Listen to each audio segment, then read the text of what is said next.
Hola amigos, muy buenas noches, ¿cómo están todos ustedes? Es un gusto saludarlos aquí en este espacio a través de la entrevista con Andrea. Estoy al lado de una mujer a quien yo respeto y admiro muchísimo. Ella es la maestra Elvia Higuera. Es presidenta actualmente del Sistema Estatal Anticorrupción. He tenido la oportunidad de conocerla en espacios noticiosos aquí en Morelia, Michoacán, y verdaderamente es para mí un honor contar con su presencia. Elvia, muy buenas noches. Gracias por venir a este espacio. Eres bienvenida. Gracias, Andrea. Muy buenas noches. Pues un placer coincidir contigo. Ya tenía muchas ganas de verte personalmente, no solamente en redes sociales. Gracias. Soy tu fan número uno. Entonces, creo que ha sido como muy afortunada esta invitación, este encuentro, porque de repente hay como que muchas cosas que se van acumulando y es bueno poder compartirla con las amigas. Así que yo encantada de estar contigo esta noche y obviamente con el auditorio que nos acompaña. Pues muchas gracias, Elvia. Bueno, yo sé que te decimos maestra, doctora y maestra porque de verdad eres ejemplar. Y habrá siempre discípulos, ¿no? Cuando se le llama maestro es porque hay discípulos atrás, ¿no? Que quieren aprender, que queremos escucharte y que nos encantaría que nos platicaras y nos compartieras aquí en este espacio, más allá de tu experiencia profesional, que por supuesto es bastante, conocer al ser humano, quién es Elvia Higuera, quién es la maestra Elvia Higuera, qué es lo que haces actualmente, cuáles son tus causas sociales, políticas, pero también cuáles son tus misiones personales como mamá, como hija, como hermana, porque eres, pues, me imagino, pues un ser humano integral. ¿Quién es Elvia? Bueno, pues Elvia es alguien que se inicia en esta lucha de los defensa de los derechos humanos ya desde hace como 20 años, que además es una causa que me apasiona mucho porque veo que todavía hay muchos sectores de la sociedad que viven en una situación de profunda desventaja, desigualdad, Andrea, y yo creo que la pobreza duele mucho en este país y sobre todo cuando te das cuenta que la pobreza es originada a veces por situaciones indebidas, por la falta de probidad y ética en el ejercicio público. Creo que eso te da como mucho más impotencia y además te lleva a pensar cómo hacemos las cosas diferentes, cómo trabajamos de manera diferente. Entonces, bueno, soy activista social, soy madre de familia, mi hija se llama Aura, que es una historia que me gusta mucho compartir, porque justamente cuando ella nace en el 2001, teníamos un secretario del Trabajo muy conservador a nivel nacional, y entonces él prohíbe que se lea la novela de Aura, que es una obra de Carlos Fuentes, muy bonita, sí. y él la prohíbe que se lea en las escuelas porque decía que era una obra que atentaba contra la moral y buenas costumbres de esa época.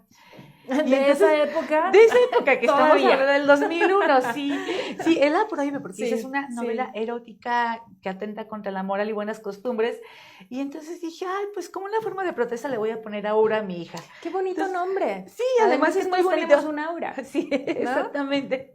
Entonces le pongo Aura y bueno, pues obviamente yo creo que las mujeres que hemos tenido la oportunidad de tener una maternidad libre, elegida, voluntaria, pues yo creo que es una de las mejores experiencias por las que transitamos en la vida, porque además nunca dejas de aprender de los hijos y las hijas. Yo creo que son como tus mejores guías, como para ir sabiendo, inclusive para conectarte con la realidad, que de repente ya por la brecha generacional, pues hay muchas cosas que pierdes como de vista.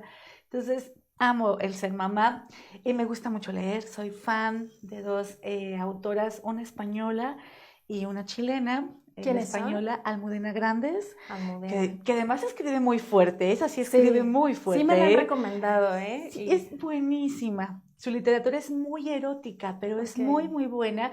Y yo tengo la impresión que ella empieza como a escribir a partir de la caída de Francisco Franco como dictador en España, donde además viene como un impulso muy fuerte al tema de sexualidad, diversidad sexual en España, que además ya sabemos pues ha sido uno de los países más avanzados en esas temáticas.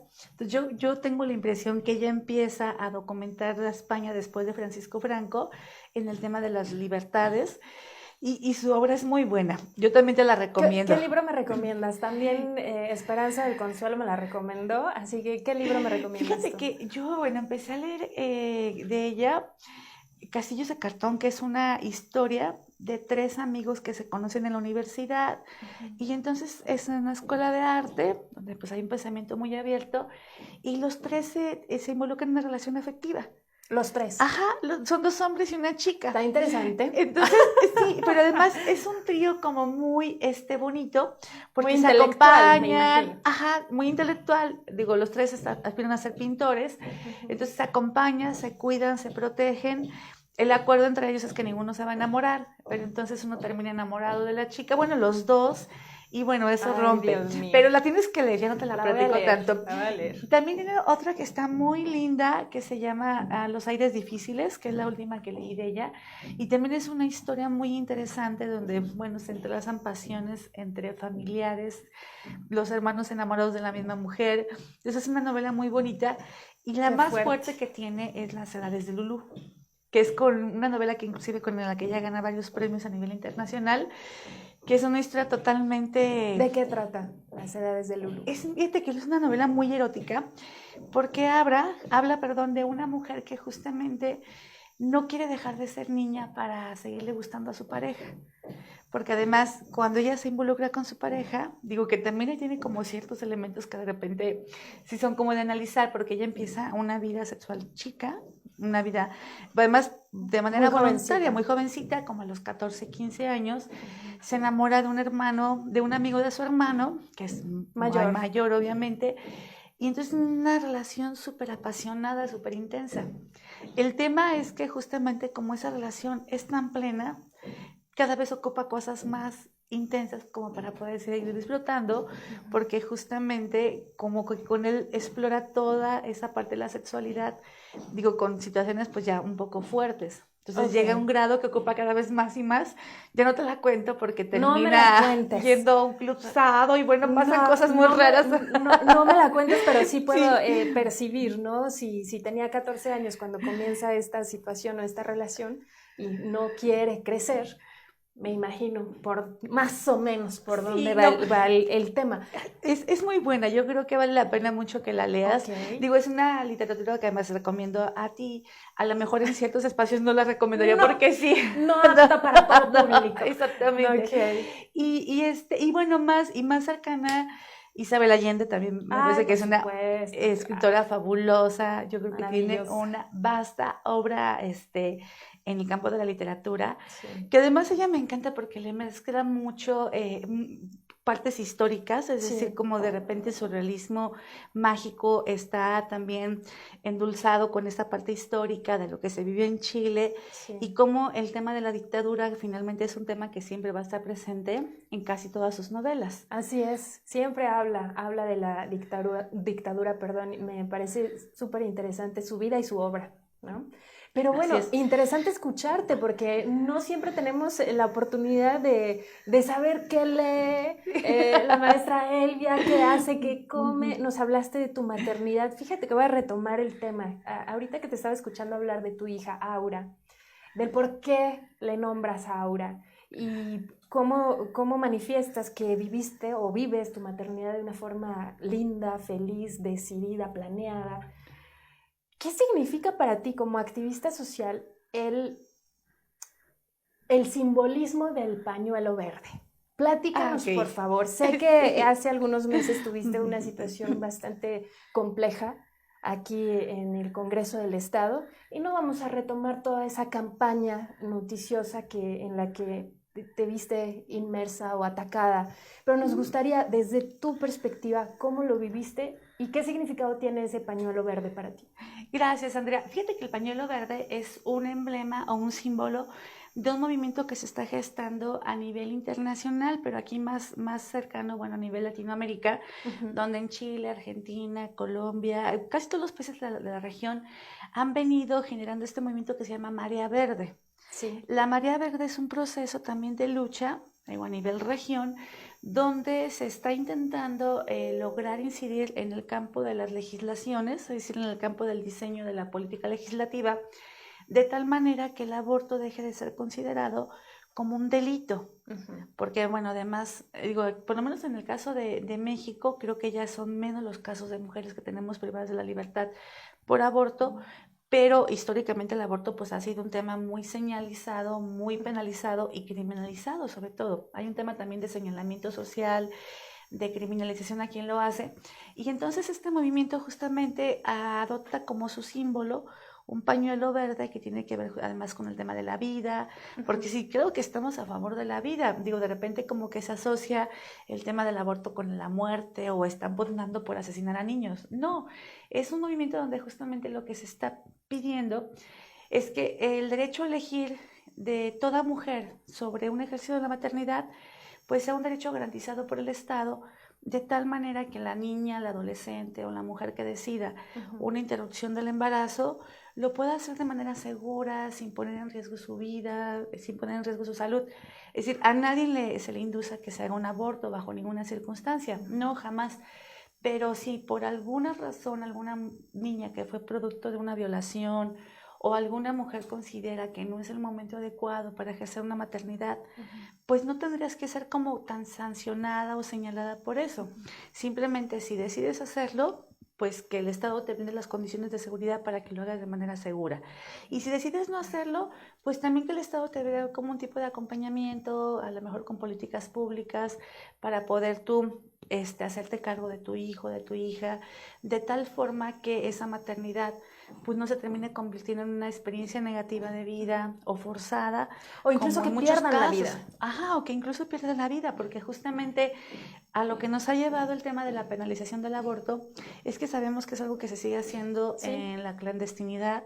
Yo creo que todas, o por lo menos casi yo quiero pensar que toda la gente que nos está viendo, vimos esta emblemática película del crimen del padre Amaro. Sí, claro. Que visibiliza la crueldad y además la forma en la cual se hacen ese tipo de abortos que pueden llevar justamente a la muerte de las niñas o de las mujeres. Así es. Entonces yo creo que aquí lo que te puede marcar la diferencia justamente entre este derecho es que quizá miles de niñas podrían salvar su vida, estas que se van con el médico clandestino que todo el mundo sabe que hace abortos, estas que se van con la partera, con la yerbera.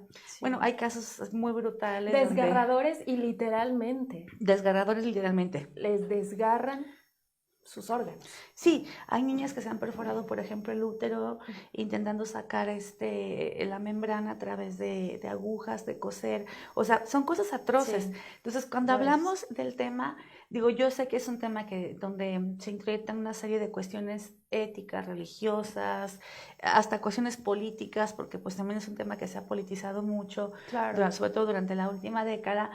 Y justamente por eso se asume el pañuelo verde como un emblema de que formas parte del derecho o de la posibilidad del derecho a elegir de las mujeres y que de alguna manera esa marea que se pretende invada todos los espacios que tiene que ver con derechos y libertades, pues de alguna forma nos lleva a las transformaciones todavía que se requieren en muchos países, incluido México, que bueno, aquí nada más en 2 estados se permite el aborto sin ningún tipo de complicación legal. Digo, con ciertos requisitos, tampoco no puedes llegar a abortar a los 7 o 8 meses, pues no, eso ya está fuera muy de tiempo. Claro que no. Sí, y además porque tiene una explicación científica, el por qué tiene que ser en determinado tiempo. Ok. Elvia, recuerdo alguna de tus publicaciones hace algunas semanas. ¿Cómo decirlo? Te manifiestas a favor de la vida, pero ¿de qué tipo de vida? Ah, sí, yo decía, bueno, es que dentro de este proceso justamente de lucha y en esta lógica del pañuelo verde y de la marea verde, decía, bueno, pues es que estamos a favor de la vida. Yo creo que ningún ser humano, digo que además que se asuma con cierto compromiso o con cierta ideología, pues podría estar a favor de la muerte. Yo creo que todos y todas condenamos inclusive la muerte de una persona que quizás está haciendo cosas delictivas. Bueno, pues también decimos no merece morir de esa manera. Yo creo que nadie, ¿no? Yo lo único que decía es que, bueno, estamos a favor de la vida, pero una vida plena, una vida de calidad, una vida en condiciones de dignidad, que justamente esa dignidad es lo que te permita pues acceder a una serie de beneficios por parte del Estado. Es decir, no es como nada más la vida por la vida. Yo hacía mucho hincapié en esta parte de la importancia de que tuviéramos esa posibilidad de vivir en dignidad, porque bueno, también fui fiscal de violencia familiar en el estado de Michoacán. Así es. Y ahí conocí cosas atroces, Andrea, en contra de niños. O sea, es increíble también lo que los seres humanos somos capaces de hacer en el tema de los niños. Y sobre todo, por ejemplo, me di cuenta de los abusos que vivían niños que tenían a la mamá en la cárcel.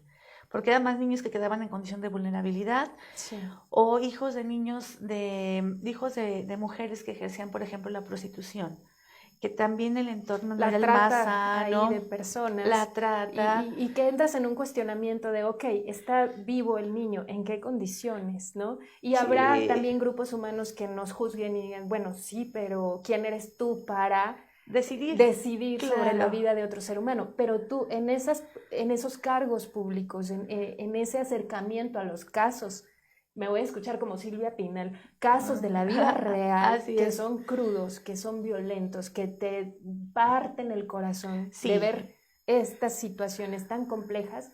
¿Y qué estamos haciendo nosotros como sociedad? ¿Qué estamos haciendo? Criticamos y juzgamos, pero ¿qué estamos haciendo a favor? Claro. Y en este caso que mencionas, políticas públicas, bueno, ¿qué está haciendo el Estado para proveer estas condiciones de vida, para mejorar las condiciones de vida de estos niños? Hablabas al principio de la entrevista de la pobreza. La consecuencia de la pobreza, o a consecuencia de la pobreza, hay muchas otras situaciones muy complejas. Pobreza y educación. ¿Para dónde va no solamente Michoacán, México? ¿Cómo lo lees en este momento? Porque es un momento también histórico para nuestro país.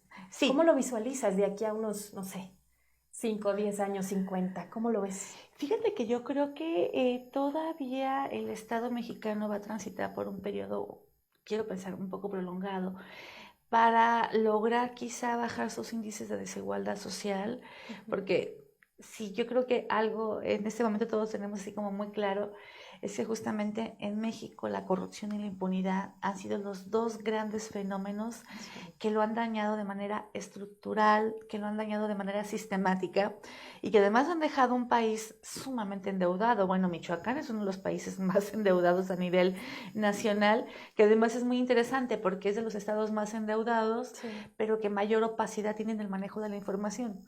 Si no podemos saber exactamente cuánto es lo que en este momento debe el Estado de Michoacán como gobierno. ¡Qué terrible! No sabemos ¿Por cuántos años estamos endeudados los michoacanos? ¿Por cuántos años? Porque además, bajo este esquema que funciona, como funciona el tema de la deuda pública, lo que ya tenemos de alguna forma como garantía de pago son partidas federales, es decir, todo lo que nos llega del recurso de la federación. Entonces es muy posible que de aquí a 40, 50 años se disminuya mucho el ingreso que tenga Michoacán de las partidas federales por el tema de la deuda pública, que este año el Congreso del Estado acaba de aprobar otra deuda por 4,000 millones de pesos. Entonces yo creo que, pensar cómo vemos a México, yo veo quizá en este momento un intento a lo mejor hasta como muy complejo del presidente, porque además siento que como que está solo en esta batalla, porque la gente que colabora con él no le ayuda mucho, y yo creo que el escándalo que acaba de salir justamente el día de antier con el tema de los videos de alguien cercano a él, entonces ¿cómo no le ayudan al señor presidente en ese sentido? No, oye Elvia, pero es que cada semana tenemos altos ratings después en la mañanera, no como tal, sino por todo lo que se destapa, ¿no? Todo lo que se destapa. Híjole, veía ayer la declaración de su esposa, Beatriz Gutiérrez Müller, y decía, bueno, es que Leona Vicario también dio dinero para la independencia y no la grabaron. Bueno, en la lógica de que no existían teléfonos celulares en aquel momento. Sabemos que las luchas sociales siempre pues hay un financiamiento, ¿no? Claro. Históricamente, pues lo sabemos, no hace falta ser experto, nada más que, bueno, sí, la verdad sí me dio un poco de risa, ¿no? Sí. De repente sí, ¿por qué hacen esas declaraciones? Mejor que no lo ayuden. Sí, claro. Que no digan nada. No, y además yo de repente pensaba, porque decía, bueno, si fue un donativo para una buena causa, como fue justamente el mantener este movimiento durante años que no tuvo presupuesto o financiamiento por parte del INE, bajo la lógica del régimen del sistema de partidos, dice, bueno, pues lo hubiera hecho en un evento público, oye, estamos recibiendo esta cantidad, o agradecemos, y hasta presentas una cartulina donde digas, don Juanito me donó 100,000 pesos, doña Mari 50, doña Lupe 30. El problema es la clandestinidad con que se hace esto, que a lo mejor es un acto de buena fe, a lo mejor yo digo, tú me caes súper bien, me pareces una mujer brillante, súper bonita, y digo, Andrea, te quiero regalar 100,000 pesos. Por favor. Sí, no, digo, pero si no es nada malo, te lo hago públicamente, ¿no? A lo mejor lo que se puede desvirtuar es que si te cito en un lugar privado, te lo doy en una bolsita, entonces alguien nos graba y nadie va a saber si te estoy comprando drogas, si te estoy pagando una extorsión, no sé, o sea. Pero fíjate, Elvia, lo que me llama la atención, más allá de este video, bueno, de los múltiples videos escándalo que hay, gracias a las redes sociales y a los teléfonos que es una maravilla, que podemos hacer muchísimas cosas, hay que cuidarnos. O sea, este video pudieron viralizarlo hace tiempo y lo sacan justamente ahora. No voy a cuestionar el trabajo de Loret de Mola, no. Me refiero a que, por supuesto, tienes que cuidarte porque nunca sabes en qué momento te van a publicar tal o cual cosa. Claro. Porque estás de acuerdo que lo pudieron publicar mucho antes. Sí, por supuesto. supuesto. Y es ahora después de, pues, o como consecuencia o reacción de todo lo anterior. No, claro, y sabemos que en política nada es así como de generación espontánea, ¿no? Nada lleva un elemento de inocencia, ingenuidad. Yo creo que en política todo tiene como su mismo proceso y su momento oportuno. Yo no quiero pensar qué va a pasar en el 2021, por ejemplo, con muchos aspirantes a cargos de elección popular, que tengan señalamientos a lo mejor de relación con la delincuencia organizada, algunos que traigan ahí historias de acoso, de violencia doméstica. Yo creo que esos temas van a salir a flor ahora justamente en la coyuntura de un proceso que además se ve como, ya se va vislumbrando como un proceso muy interesante, Andrea. A eso iba, ya que estás pues tocando ese tema, ¿cómo ves esta situación? ¿Qué perfiles están comenzando ya pues a eso propiamente, a perfilarse en la escena política o pública? En cuanto a las mujeres, que es un tema que te apasiona y que estás trabajando por ellas, por brindar o por hacer un parteaguas, ¿no? En que haya otras generaciones y otras mujeres ocupando puestos públicos. ¿Qué perfiles tú estás viendo en la actualidad que se están proyectando? Yo creo que si analizamos así como muy de bote pronto, por ejemplo, lo que se publica en medios de comunicación, en redes sociales, pues la mayor parte de los perfiles son varones, es decir, como que no vemos a muchas mujeres que se estén como ya posicionando, vislumbrando. Creo que ya hay como una élite de mujeres en la política que son como las mismas que cada proceso. Exactamente. Las que no ganaron en la pasada, ahora están retomando, ¿no? Sí. Actividades y proyectos y la posibilidad a lo mejor de estar en alguna boleta electoral, que digo, yo creo que es legítimo siempre y cuando hayas hecho una buena chamba. Pero me parece que también de repente esta élite de mujeres en la política que se está generando, también como que le está acercando las posibilidades a otras. Y yo veo que dentro de los partidos hay mujeres con una militancia extraordinaria, con mucha trayectoria política. Dame ejemplos. ¿A quién ves, digamos, del PAN? Híjole, del PAN, yo creo que, bueno, ahí podría ser, pensando a lo mejor en un espacio, ya sea a nivel estatal o a nivel de diputación, yo creo que su carta fuerte podría ser Rosaíla Abascal, que ella fue presidenta municipal de Zamora, ha tenido buenos cargos en la administración pública, digo, de responsabilidad, y creo que es una mujer que no está señalada mucho por temas de corrupción, creo que es una mujer que no está como muy vinculada a cuestiones escandalosas, inclusive en el ejercicio de la profesión. Pues yo creo que ella podría ser un buen perfil para el PAN y creo que sí la tienen como por ahí ya, como ya viéndola para algún espacio. ¿Del PRD? Híjole, del PRD, fíjate que creo que alguien que ha venido con mucho impulso y además, bueno, ya con experiencia legislativa, por ejemplo, la diputada Araceli Saucedo, veo que ella trae así como además, la imagen como que se conjuga, ¿no? Sí, como una imagen muy bien trabajada, ya muy bien posicionada. Y además creo que como también es joven, creo que eso también hace como mucho más atractivo el electorado, porque es una figura fresca, también no tiene muchos señalamientos, digo, ya que su partido los tenga, pues ya es otra cosa, un costo que a lo mejor les va a tocar pagar en algún momento a quienes sean candidatas de ese partido. Bien, ¿del PRI? Híjole, del PRI, pues ahí sí tienen como muy buena formación, Hay porque ahí hay varias. muchas, ¿eh? No, pues yo creo que, por ejemplo, Rosa Pineda sigue siendo una figura fuerte, representativa, que es además quien encabeza el tema de el OMPRI, que es una organización de mujeres muy bien organizada y con muy buena estructura a nivel Estado, donde ahí está todo el tema de mujeres muy bien trabajado además. Yo creo que también la diputada Adriana, creo que también ella podría Sí, ser la vemos muy activa muy en redes activa sociales. y también muy joven y con una Sí. trayectoria también muy interesante, muy destacada. Yo creo que ella también podría ser un buen perfil. A la diputada Yeraví, digo, la veo como más focalizada como aquí en Morelia, como que quizá no le daría mucho para el interior del estado porque es una figura no muy conocida en el interior del estado. A lo mejor se pueda reelegir, porque además ahora con el tema de la reelección, Andrea, Sí. pues pueden estar hasta 15 Híjole, años sí. ahí en el Congreso del Estado. Ay, sí, Sí. oye, qué cosas. Bueno, ya uno no sabe ni qué pensar, si es para bien o para mal, pero bueno. Sí.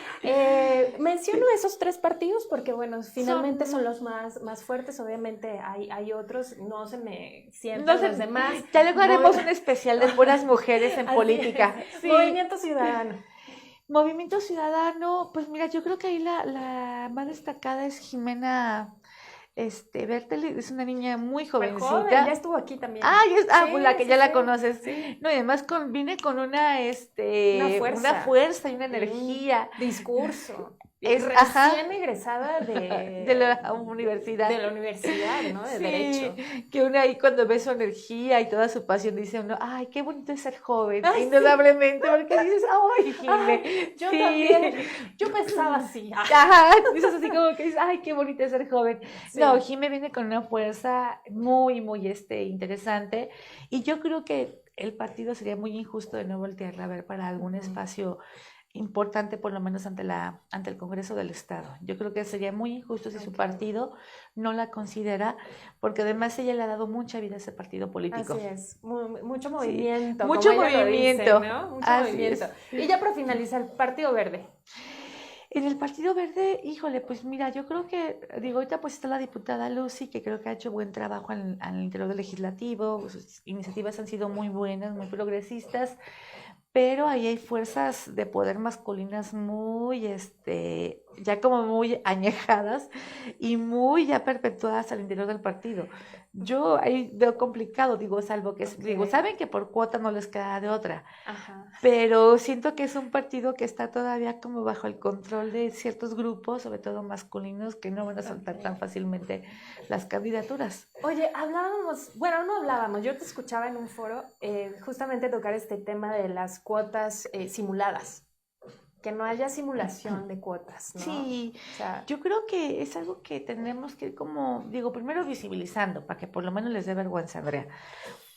Sí, okay. Es que fíjate que la elección pasada me tocó el caso, que inclusive lo comenté en un evento que tuve en la Casa de la Cultura Jurídica de la Suprema Corte, donde de repente, bajo esta nueva forma en la cual se tienen que postular los partidos, atendiendo a unos lineamientos que creó el Instituto Electoral de Michoacán, donde, se establecen municipios de alta competitividad, media competitividad y baja. Y entonces, bajo esa lógica, pensando que al partido del Pollito le tocaban 40 municipios altamente competitivos, pues ahí van 20 mujeres y 20 hombres, para garantizar un poco la posibilidad de que las mujeres realmente ganen. Y entonces, recuerdo que en un municipio de Tierra Caliente, el presidente municipal pues ya estaba con todo para reelegirse, me sentía que ya la merecía nuevamente, y de repente le dicen, no, pues va mujer. Y entonces... ¿Y en Apatzingán? Sí, que además es bien difícil. Bueno, un municipio de por allá. Y entonces, él dice, pues va mujer. Y ya había muchas mujeres que habían destacado muy bien inclusive en su gobierno, porque traían buena trayectoria, habían hecho buen trabajo. Pero él dijo, no, pues es que a mí me tocó reelegirme. Entonces yo pongo la candidata. Y pone a su esposa. ¡Ay, mira! Y entonces en una reunión pública, que además con el tema de los cuidados, ¿no? Sí, con ese tema de los cuidados y las grabaciones, se me hace muy curioso porque en una asamblea donde convoca a su equipo de trabajo, una reunión, y él les dice, oiga, pues compas, pues miren, ya no se pudo, yo ya no voy a poder seguir aquí, ya me dijeron en el partido que toca una mujer. Entonces, pues ahí va mi esposa, entonces ahora yo les pido que la apoyen. Claro. Ella, pues no sabe mucho de esto, pero voy a ir aprendiendo. Yo voy a estar, ¿no? Yo detrás le voy dirigiendo a la señora. Les dice, de todas maneras, confíen, ella no va a estar sola. Yo voy a estar ahí atrás de ella, ahí guiándola cómo se deben de hacer las cosas. Y entonces, digo, eso lo graban y sale pues en un audio que ahora se comparte muy fácilmente. Y yo pues lo usaba como un ejemplo de lo que nos referimos con el tema de la simulación. Claro. Porque además también algo que aquí está en cuestionamiento es que como los partidos siguen siendo como instituciones tan cerradas, tan patriarcales. De hombres, amiga. De hombres. Política de hombres, y entonces en esa lógica dejan afuera a las mujeres. Y dice, pero además hay una falta de transparencia en la designación de las candidaturas. Porque mientras no generes un procedimiento abierto y transparente, pues va a seguir esa lógica. Dedo, ¿no? Claro. Te nombro a ti, sobrina, cuñada, tía. Ajá, porque además hay partidos que tienen todo un linaje familiar. Así es. Donde son usualmente los mismos quienes nada más transitan y que además ha habido como este proceso de irse heredando los cargos, ¿no? Es que el abuelo fue diputado, luego también el papá, ahora también el hijo. Sí. Y entonces ves como este linaje en la política, donde entonces ahora sí dices, es que los partidos son un negocio familiar. Porque el tema de las candidaturas no se abre a la militancia, no son procesos democráticos y entonces son los mismos quienes siempre nos están gobernando. Elvia, me llama mucho la atención con esta situación de la pandemia, los países dirigidos por mujeres. Sí. Bueno, en Europa, ¿verdad? Allá los Países Bajos. Realmente supieron enfrentar muy a tiempo y con el menor o con el, digamos, número más bajo de muertes. ¿Por qué? ¿Cuál es la diferencia? Por supuesto, entre Latinoamérica, Europa hay grandes diferencias, ¿no? Claro. Pero me llama la atención que fueron las mujeres quienes mejor enfrentaron esta situación. ¿Por qué tú crees? Fíjate que hay un estudio muy interesante que está haciendo la doctora Marcela Lagarde, justamente en el marco de la pandemia, que es una antropóloga social muy importante en México. Y entonces ella decía que los países que en este momento estaban siendo gobernados por mujeres habían diseñado mejores estrategias para el tema de prevenir el tema del contagio, políticas más emergentes, más como más efectivas para apoyar el tema de la economía y sobre todo el tema del cuidado de la salud, que había más inversión en el ámbito de la salud de tal manera que las personas que ya estuvieran con un contagio, bueno, fueron atendidas y disminuía el tema de la mortalidad ante el tema de la pandemia. Entonces, ella, bueno, dentro de los análisis que hace, y yo también retomo, es que dice que de alguna manera cuando las mujeres están en el ejercicio del poder, tienden como en base a esta formación que nos dan un poco de los cuidados, atención hacia los hijos, las hijas. La maternidad. La maternidad. Y también el tema de una mejor administración del recurso. Porque entonces, tú sabes que una ama de casa con 100 pesos se maravilla en un día porque hace desayuno, comida y cena y todavía le sobra para el desayuno del día siguiente un poquito. Entonces decía, puede ser que tenga que ver mucho con esa lógica de que las mujeres traemos como desarrolladas esas habilidades que no son naturales, sino que es un proceso de formación desde que estamos chiquitas, donde nos van como educando, bueno, primero para cuidar a los otros, para así como tener un sentido más desarrollado en términos de sensibilidad. Y también para el manejo del recurso, además de que algo que también está documentado y que es un tema de debate, pero por lo menos la experiencia ha sido más positiva, es que las mujeres suelen ser más honestas con el manejo del recurso.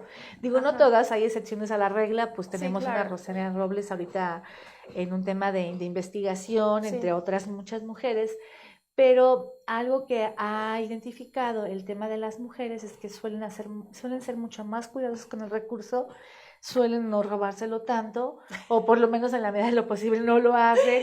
Lo que acabas de decir, no se lo roban tanto, a diferencia de algunos caballeros, ¿no? No, pues yo hay creo más que remordimiento y más culpa. Somos más emocionales. Sí, yo creo que tiene que ver con eso, o también tiene que ver con el tema de que, digo yo en mi caso, por ejemplo, pensar que me robe esa galleta, ¿no? Y mañana tú me veas en la calle y me digas, y me veas con mi hija y que digas, ay, es la que se robó la galleta. Yo creo que también eso como que nos puede un poquito, claro, ¿no? Sí. Pero fíjate que me llama la atención, dices, bueno, es parte de la formación de las mujeres de administrar el hogar y de, yo no sé, digo, yo soy de un pueblo donde realmente las mujeres mandan, las abuelas mandan. hablamos mucho del machismo en México, pero la verdad es que a mí me han tocado abuelas, que son las abuelas las que mandan y se ponen los pantalones. Tú no sales a la calle si no te pones el suéter. Y me imagino que a llevarlo a la pandemia en estos países, pues que lograron superar lo del coronavirus a tiempo, o bueno, a diferencia de nosotros, se cierran fronteras porque se cierran. Te pones el cubrebocas porque te lo pones. Y yo no sé cómo seas tú como mamá, pero yo sí soy muy autoritaria en ese aspecto. Pero yo por también. proteger o cuidar. Entonces, quien cerró fronteras, la cerró y no se tentó el corazón ni con China, ni con Estados Unidos, ni con nadie. Dijo, se cierran fronteras y punto. Aquí no pasa nadie. Y no sé qué, Finlandia, no recuerdo bien qué fue lo que hizo la presidenta de Finlandia, pero sus medidas de restricciones y de uso de cubrebocas y de distanciamiento fueron tajantes. Sí. O sea, nada de que, ay, vamos a ser diplomáticos, somos amigos todos. No, o sea, aquí nadie entra y nadie sale y nos cuidamos todos. ¡Pum! Sí, ¿no? Yo creo que somos como más determinantes. Yo creo que también tuvo que ver con eso, con la situación de haber tomado, bueno, decisiones en tiempo, pero creo que también bajo esa lógica de la determinación, porque sí, yo también creo que si bien vivimos en un país machista, hay espacios donde se suele desarrollar un matriarcado mucho más fuerte, mucho más dominante, y eso también te hace que si estás ejerciendo un cargo público, pues seas mucho más efectiva al momento de tomar decisiones. Entonces yo creo que puede ser también el tema de la determinación que tuvieron estas mujeres y a lo mejor centrar que era lo importante en ese momento. Más allá, más allá quizá de un tema de diplomacia política o de inclusive economía exterior, quizá le apostaron más a centrar la vida humana como un eje de todas las decisiones que se fueran a tomar, y bajo esa lógica fue que fueron tomando todas esas determinaciones que les funcionaron muy bien, porque ahorita son países que, digo, sí, el tema del contagio no se ha resuelto a nivel mundial, pero por lo menos ya tienen un mayor proceso en cuanto al tema de la economía, ya están recibiendo turismo con muchas precauciones, ya han abierto ciertos intercambios de productos a través de sus fronteras, etcétera. Entonces yo creo que esa es una muestra de cómo las mujeres de repente sí suelen tomar mejores determinaciones que los compañeros varones, porque acá además pesa el tema mucho de la parte política, de que si me voy a ver mal políticamente, o qué digo, o si le pego al otro o no le pego al otro. Entonces creo que eso también no, de repente... y además de que geográficamente pues México,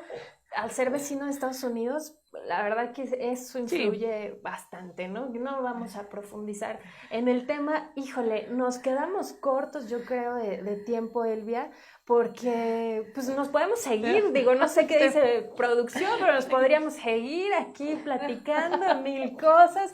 Fíjate que retomando nuevamente lo de la pandemia, hace algunos años tuve la oportunidad de escuchar a Sabina Berman. Presentó un libro que se llama La testosterona. Lo presentaba ya en el Instituto Cervantes. Yo estaba en Nueva York en aquel momento y coincidió porque obviamente fui al evento porque quería escuchar a Sabina Berman. Y ella decía que la testosterona está muy ligada al ejercicio del poder. Sí. Y que nosotras, al ser mujeres, pues no tenemos esa testosterona.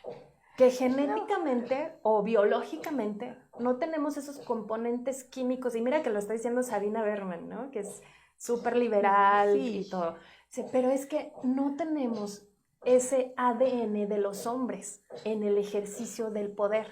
Porque no me imagino a una mujer tomando decisiones para entrar a una guerra mundial. Claro, por ejemplo, no. ¡Ay! ¿Cómo vas a matar a nuestros hijos a la guerra, no? Sí. En cambio, pues ponte al presidente de Estados Unidos a decidir eso, pues les gusta, ¿no? Las armas. Entonces ella ponía como ejemplos entre biológicos, genéticos y emocionales, y ponía el ejemplo de Merkel. Como lo pronuncian, no sé alemán, decía, no, es que ella se asume casi un hombre.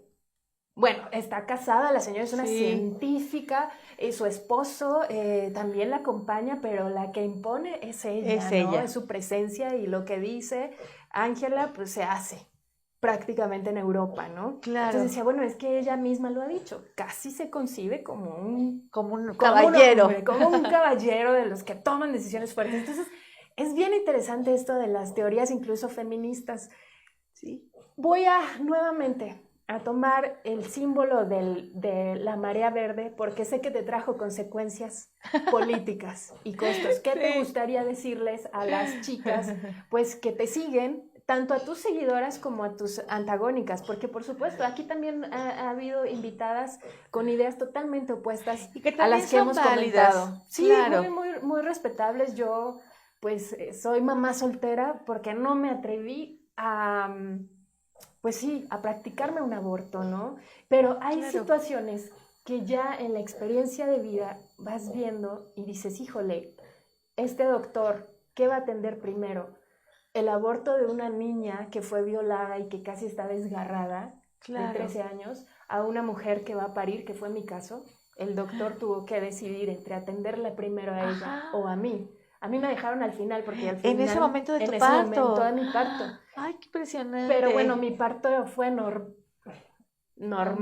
Cuando todavía se utilizaban forceps, ahorita ya no se pueden utilizar. Porque eso sí es una forma de deshumanización. Es terrible. Sí. Pero son situaciones muy complejas que solamente las mujeres sabemos y vivimos, porque de repente en estas políticas, o quienes hacen política, pues hay muchos hombres. Claro. Pero ellos no lo viven, ellos no lo sufren, ellos no lo sangran, ellos no lo sudan. Y cuando uno, éticamente, yo que vengo de una familia pues católica y por supuesto tenemos el respeto a la vida, pero cuando ves situaciones tan complicadas de este lado, de la realidad, que es lo que a ti te ha tocado, pues no es que estés incentivando a que las niñas aborten, no, bajo sino ninguna circunstancia, a proteger incluso la vida de estas mujeres. Es lo que yo entiendo de lo que acabas de platicar. Justamente de eso se trata, Andrea. Yo creo que, si bien pudiéramos hablar de una ponderación de derechos, yo creo que, toda vida es importante y justamente mucho de lo que se busca con este movimiento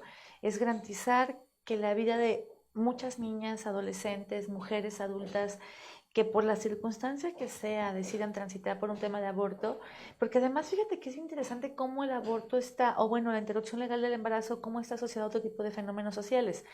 Michoacán está posicionado a nivel nacional como el tercer lugar con más embarazos en adolescentes. O sea, tenemos casos de niñas de 12, 11 años, 13 años que en ese momento están dando a luz y que además te das cuenta también de la insensibilidad por parte del Estado, porque son embarazos que muchas veces no se investigan. Sí, pero ¿por qué te embarazaste? ¿Por qué esta edad tan temprana? ¿Qué fue lo que pasó? Porque muchos de esos embarazos son producto de violación de familiares, que sabemos que desafortunadamente en el ámbito familiar sigue siendo este fenómeno. Entonces, yo creo que aquí justamente lo que nosotros estamos pugnando es porque este derecho esté justamente como para garantizar la vida de esas mujeres, que a ninguna se le impone hacerlo, es decir, a ninguna se le esté obligando o motivando a que lo haga, simplemente aquella que en un ejercicio, y yo creo que lo que también vale la pena es un acompañamiento emocional en ese momento, de que ella como valore sus circunstancias personales, porque también otro fenómeno asociado a esta situación es el tema de la paternidad, que aún no tenemos una paternidad amorosa, responsable en México. Y muchas chicas se quedan con la bronca del bebé o de la bebé, y eso sí, hazle como tú puedas, ¿no? Entonces, a mí quizá el tema de la congruencia ideológica y de haber asumido este proceso de lucha para con la defensa de los derechos, pues justamente fue lo que me costó el no llegar a la comisión, es decir, la defensa de los derechos fue lo que no me permite llegar a la Comisión Estatal de Derechos Humanos, pero yo hago esta invitación de que no se desanimen, que yo creo que cada una, hemos transitado experiencias de vida diferentes, cada una hemos superado estos malos momentos de manera diferente, que tenemos que estar preparados para ellas, para ello, para vivirlos, pero sobre todo también que tenemos que tener toda la integridad y toda la congruencia, de tal manera que estemos convencidas que a lo mejor valió la pena no haber llegado. Pero valió la pena porque me mantuve en una ideología, en una inclusive parte de mi vida que ha sido este proceso de lucha, y que vale la pena seguir haciéndolo. De acuerdo, Elvia. Para finalizar, porque también lo vemos en redes sociales, criticamos estos movimientos feministas porque, pues vienen a rayarnos el centro histórico. Elvia, ¿tú sales a las marchas? Yo salgo a las marchas, Andrea. ¿Rayas monumentos? No, fíjate que no, yo ahí no.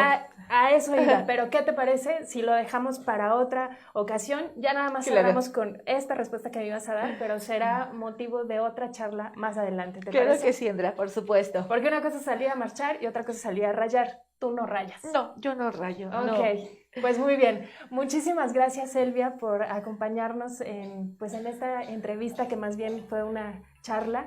Gracias, Andrea. Gracias, estás invitada, esta es tu casa. Y bueno, pues se nos acabó el tiempo, de hecho creo que nos pasamos un poquito. Gracias a todos ustedes por seguir la entrevista con Andrea. De verdad que ha sido muy, muy nutritivo y constructivo escuchar como siempre a la maestra Elvia Higuera. Muchísimas gracias. Un placer estar contigo. Bonita noche para todos y todas. Buenas noches, nos vemos el próximo lunes. Esto fue la entrevista con Andrea.